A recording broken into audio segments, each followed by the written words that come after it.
Right now, there is a type of fat sitting inside your body that you cannot see in the mirror, that does not show up when you flex, and that might be quietly raising your risk of a heart attack, type 2 diabetes, and even certain cancers. You could look completely fine in your clothes. You could even have a flat stomach and still be carrying dangerously high levels of this fat. It is called visceral fat, and by the end of this video, you are going to understand exactly what it is, why your doctor should be paying more attention to it than your weight on the scale, and what the actual science says about getting rid of it. No fads, no shortcuts, just what works. Let's get into it. What is visceral fat? So what exactly is visceral fat? Think of your body as having two very different types of storage space for fat. The first is the fat right under your skin, the kind you can pinch on your arms, your thighs, your love handles. That is called subcutaneous fat, and honestly, it is not the villain here. It is mostly cosmetic. The second type is visceral fat, and this one lives deep inside your abdominal cavity, wrapped around your internal organs, your liver, your pancreas, your intestines. You cannot pinch it. You cannot see it directly. It sits behind your abdominal muscles, packed in around the organs that keep you alive every single day. Here's the part that surprises most people. Visceral fat is not just inert storage, like a spare tire sitting in your trunk doing nothing. It behaves almost like an organ of its own.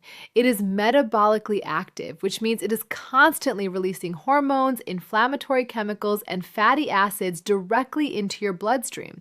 And where does a lot of that traffic go? Straight to your liver. That is a big part of why visceral fat is so closely tied to problems like fatty liver disease and insulin resistance. So two people can weigh exactly the same number on the scale, wear the same pant size, and have completely different amounts of visceral fat. This is why the scale alone tells you so little. This is why some people who look thin are actually walking around with a hidden metabolic problem, a condition researchers sometimes call skinny fat, or more technically, normal weight obesity. Why it is dangerous. Now let's talk about why this matters so much, because visceral fat is not just an aesthetic issue.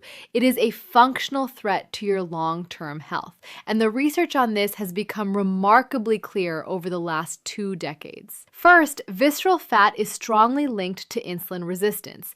When fat cells around your organs become overloaded, they start releasing free fatty acids and inflammatory signals that interfere with how your cells respond to insulin. Over time, your pancreas has to work harder and harder to keep your blood sugar in check, and this is one of the central pathways that leads to type 2 diabetes. Second, there is the inflammation piece. Visceral fat produces higher levels of inflammatory markers, things like interleukin 6 and tumor necrosis factor alpha, compared to subcutaneous fat. Chronic, low-grade inflammation like this has been connected in large population studies to a higher risk of atherosclerosis, which is the hardening and narrowing of your arteries. That is a direct line toward heart disease and stroke. Third, visceral fat has a close relationship with your liver, sitting right next to it and draining directly into it through the portal vein.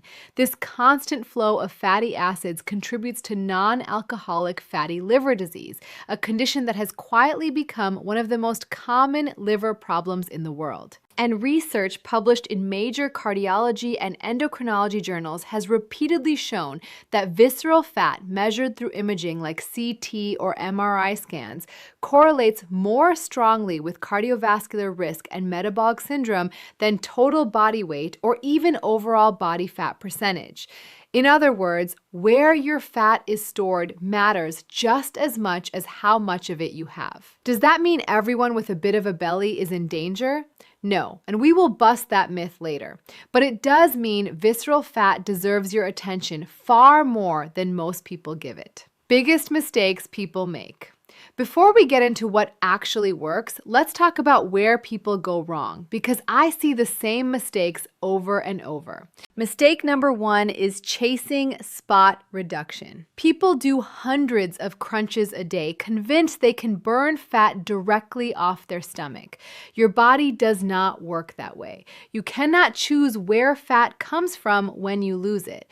Ab exercises will strengthen your core, which is genuinely valuable, but they will not melt visceral fat on their own. Mistake number 2 is relying entirely on cardio while ignoring strength training and diet. Cardio helps, we will get to that, but if your nutrition does not create the right conditions, you are working against yourself. Mistake number 3 is extreme, unsustainable dieting. Crash diets might produce a quick drop on the scale, but they often burn through muscle along with fat, they tank your metabolism, and almost everyone regains the weight, sometimes with more visceral fat than before, once they go back to normal eating. And mistake number 4, probably the most underrated one, is ignoring sleep and stress. People will meticulously track every calorie and completely ignore the fact that they are sleeping 5 hours a night and living in a constant state of stress. We will talk about exactly why that matters in a few minutes. Science-backed ways to shrink visceral fat. So what does actually work? Let's build this out piece by piece, starting with the foundation, your diet. The single most well-supported strategy for reducing visceral fat is achieving a consistent calorie deficit, meaning you consume somewhat fewer calories than your body burns. This is not about starving yourself. It is about creating a moderate, sustainable gap that your body pulls from its fat stores to cover. Studies on weight loss interventions consistently show that visceral fat responds particularly well to caloric restriction, often shrinking at a faster rate than subcutaneous fat in the early stages of weight loss. That is actually encouraging news. The fat that is most dangerous tends to be some of the first to go when you get your eating in order. But how you create that deficit matters enormously, and this is where high protein intake becomes critical. Protein does several things at once. It keeps you fuller for longer, which makes the calorie deficit easier to sustain without constant hunger. It has a higher thermic effect than fat or carbohydrates, meaning your body burns more calories simply digesting it. And most importantly, it protects your lean muscle mass while you are losing weight. Research on higher protein diets during weight loss has repeatedly shown better preservation of muscle and greater fat loss, specifically around the midsection compared to lower protein approaches. Muscle is metabolically active tissue, so preserving it helps keep your metabolism from slowing down as you lose weight. Next, let's talk about fiber, because this one does not get nearly enough credit. Soluble fiber, the kind found in oats, beans, lentils, and certain fruits, forms a gel-like substance in your digestive tract that slows digestion and helps regulate blood sugar. One well-known study tracking adults over 5 years found that for every 10 grams of soluble fiber consumed daily, visceral fat accumulation was significantly lower over time. That is a remarkably direct connection for something as simple as eating more beans and vegetables. Now, walking. I know it sounds almost too simple to matter, but do not underestimate it. Walking, especially at a brisk pace, is a form of what researchers call low-intensity, steady-state activity, and it has a genuinely meaningful effect on visceral fat when done consistently. It burns calories without the same recovery demand as intense exercise, meaning you can do it daily without burning out. Studies on adults who increase their daily step count have shown measurable reductions in visceral fat over several months, even without dramatic changes to their diet. Combine that consistent walking with dietary changes and the effect compounds. Then there is resistance training, and this might be the most underappreciated tool in the entire conversation.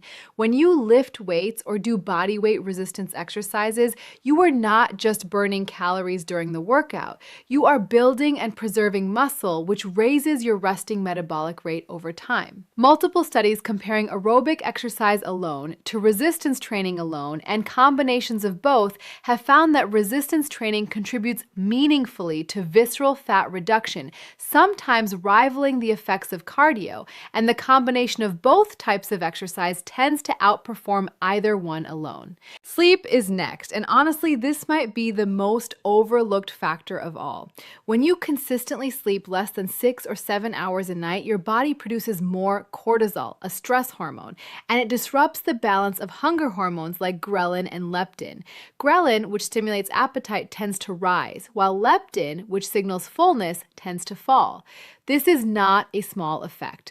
Research following adults over multiple years has found that short sleep duration is independently associated with greater visceral fat accumulation, even after accounting for diet and activity level. In other words, you could be doing everything else right and still struggle if you are chronically underslept. Which brings us to stress. Chronic stress keeps cortisol elevated for extended periods, and elevated cortisol has been shown in research to promote fat storage specifically in the visceral region, more so than in other parts of the body. This is partly because visceral fat cells have a higher density of cortisol receptors compared to subcutaneous fat cells. So when cortisol stays high, day after day, week after week, your body is essentially primed to store more fat exactly where you do not want it. And finally, sugary drinks. Sodas, sweetened coffees, energy drinks, fruit juices with added sugar. These deliver a large amount of fructose in liquid form, and your liver processes fructose differently than other sugars, converting a significant portion of it directly into fat. Multiple controlled studies have shown that people who regularly consume sugar-sweetened beverages accumulate more visceral fat over time compared to those who avoid them, even when total calorie intake is similar. Liquid sugar seems to hit the visceral fat pathway particularly hard. Foods that help. Let's get practical. What should actually be on your plate? Start with foods rich in soluble fiber. Oats for breakfast instead of sugary cereal. Lentils and chickpeas in soups and salads. Brussels sprouts, broccoli, and other cruciferous vegetables. Apples and pears with the skin on. These are not exotic superfoods. They are simple, affordable staples that consistently show up in the research on visceral fat reduction. Then focus on lean protein sources throughout the day. Eggs, chicken breast, turkey, fish, particularly fatty fish like salmon, which also brings omega-3 fatty acids into the picture. Greek yogurt and cottage cheese are excellent options too, giving you protein along with some gut-friendly probiotics. Plant-based eaters can lean on tofu, tempeh, edamame, and legumes to hit similar protein targets. Healthy fats deserve a mention as well. Extra virgin olive oil, avocados, nuts, and seeds have been associated in several studies with more favorable fat distribution compared to diets heavy in processed and trans fats. Fat itself is not the enemy here. The type and the source matter enormously. And do not underestimate simple water. Replacing sugary drinks with water or unsweetened tea and coffee is one of the easiest, most immediate changes you can make, and it removes a significant, often unnoticed source of daily calories and liver-taxing fructose. Exercises that work best. So what should your actual workout routine look like? Based on the evidence, the most effective approach combines 3 elements. First, consistent low to moderate intensity cardio, and walking is the easiest entry point here, aiming for somewhere around 7,000 to 10,000 steps a day or 30 to 45 minutes of brisk walking has shown real results in multiple studies without requiring a gym membership or special equipment. Second, resistance training 2 to 4 times per week. This does not have to mean hours in a gym. Body weight exercises like squats, push-ups, and lunges, or basic dumbbell routines done consistently build the muscle that keeps your metabolism working in your favor. Third, some higher intensity work if your fitness level and joints allow for it. Interval-style training, alternating short bursts of harder effort with recovery periods, has been shown in some studies to be particularly efficient for visceral fat specifically, likely due to its strong effect on insulin sensitivity. This is not required, but it can accelerate results for people who are ready for it. The key word across all of this is consistency. A single incredible workout does nothing.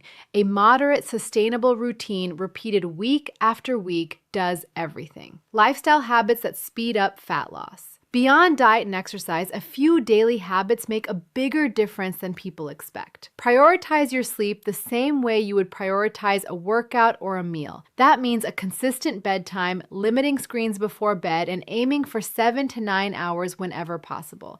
This is not a luxury, it is a metabolic necessity. Build stress management into your actual schedule, not as an afterthought. This could be a short daily walk outside, breathing exercises, journaling, or simply simply protecting time away from constant notifications. The goal is keeping cortisol from staying chronically elevated. Watch your alcohol intake. Alcohol is calorie dense, it lowers your inhibitions around food choices, and it is processed by the liver in ways that can interfere with fat metabolism, particularly around the midsection. And track your progress with more than just the scale. Measuring your waist circumference at the belly button level once every couple of weeks often tells you more about visceral fat trends than body weight alone, since muscle gain and water fluctuations can mask fat loss on a scale. Myths versus facts. Let's clear up some myths because misinformation about belly fat is everywhere. Myth: doing ab exercises burns belly fat directly. Fact: spot reduction is not how fat loss works. Ab exercises build muscle underneath the fat. They do not selectively burn the fat covering them. Myth: fat-burning supplements and detox teas melt visceral fat. Fact: there is no strong clinical evidence that any supplement meaningfully reduces visceral fat on its own. The fundamentals, diet, activity, sleep, and stress, are what the research actually supports. Myth: if you are thin, you do not have visceral fat to worry about. Fact: as we covered earlier, thin individuals can still carry significant visceral fat, especially with a sedentary lifestyle, poor diet, or high chronic stress. Weight alone is not the full picture. Myth: carbs are the enemy and cutting them out entirely is necessary. Fact: what matters more is the type and quantity of carbohydrates. Refined carbs and added sugars are the bigger concern, while fiber-rich whole grains and vegetables are actually protective. Myth: you need to lose weight fast for it to count. Fact: gradual, sustainable fat loss, generally around 1 to 2 pounds per week, is more likely to specifically target visceral fat while preserving muscle compared to rapid crash dieting. Action plan for the next 30 days. So where do you actually start? Here is a realistic 30-day approach. For the first week, focus on just 2 changes. Cut out sugary drinks entirely, replacing them with water or unsweetened options, and add a 20 to 30-minute walk to your day. That is it. Do not overhaul everything at once. In week 2, add a protein source to every meal, whether that is eggs at breakfast, chicken or fish at lunch, and a protein-rich dinner. Alongside this, introduce 2 short resistance training sessions, even just 15 to 20 minutes of bodyweight exercises. In week 3, start paying attention to fiber. Add a serving of beans, lentils, or oats daily, and increase your vegetable intake at dinner. Extend your walks slightly, aiming for closer to 40 minutes, or increasing your daily step count. In week 4, tighten up your sleep schedule, aiming for a consistent bedtime and wake time, and build in 10 minutes of deliberate stress relief daily, whether that is a walk without your phone, some quiet breathing exercises, or simply stepping outside. By the end of 30 days, you will not have transformed overnight, and you should not expect that. But you will have built the actual habits that the research shows drive real, sustained visceral fat reduction over months and years, which is the time frame that genuinely matters. Conclusion. Here is the bottom line. Visceral fat is not about vanity, and it is not something you can fix with a fad diet, a waist trainer, or 1,000 crunches a day. It responds to the fundamentals: eating enough protein and fiber, moving consistently through both walking and resistance training, sleeping enough, managing your stress, cutting back on sugary drinks, and maintaining a steady, sustainable calorie deficit. None of this is glamorous, and none of it promises a specific number by a specific date, because bodies are different and progress is not always linear. But the science is genuinely consistent on this. These habits, done regularly over time, move the needle on the fat that actually matters for your long-term health. If this video gave you a clearer picture of what visceral fat really is and what to actually do about it, hit that like button, subscribe if you want more videos that cut through the noise with real evidence, and drop a comment letting me know which of these changes you are starting with first. I read every one. Take care of yourself, and I will see you in the next video.